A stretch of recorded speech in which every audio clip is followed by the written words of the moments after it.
Anyway, here with reaction, Fox News political analyst Reince Priebus, Republican strategist Erin Maguire. Erin, all right, you want to, I saw furries in the background. I still don't really know what they are, but I saw them.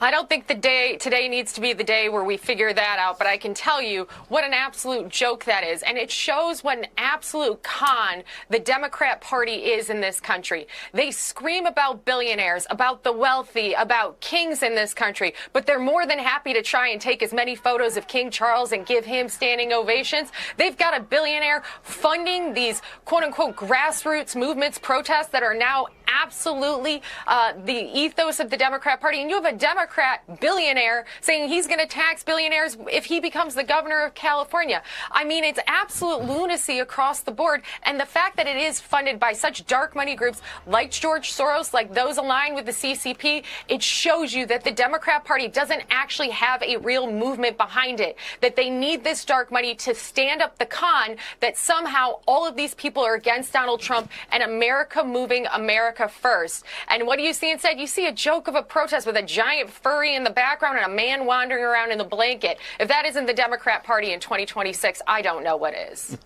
I don't know, Erin, maybe Reince can tell us what the furry part is, but the reality is they don't make any sense. So you have California and you have Washington State. The Washington mayor actually said, leave.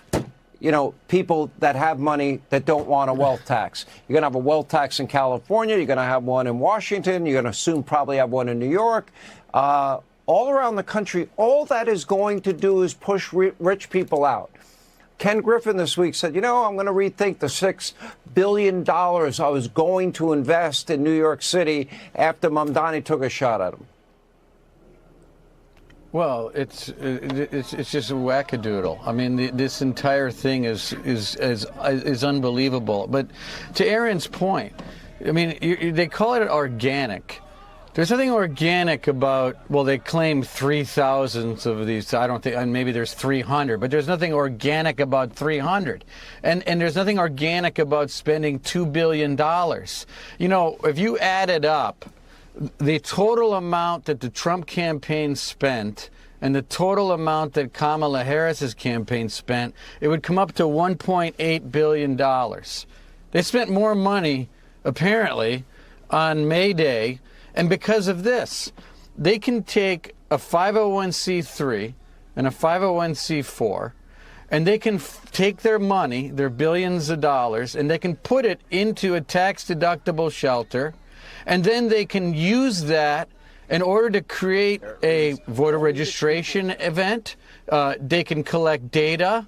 They can do all of the campaign events that you're watching here today to recruit. Yeah, they're wacky, but this is what they're doing. And they're collecting data, registering voters. They're using tax-deductible money to do it. They do it all the time. And the same funder funded Code Pink. He funds the People's Forum, these anti-capitalist disruptors.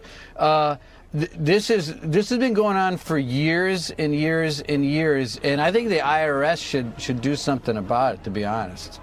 You know, Erin, the American people are watching this. The Democratic Party is catering to that base. What is the average American thinking as they watch this crazy stuff? The average American is thinking, can you get out of the middle of the road? I'm trying to get to work and I'm trying to get home. Can you knock off these crazy protests where you shut down the street?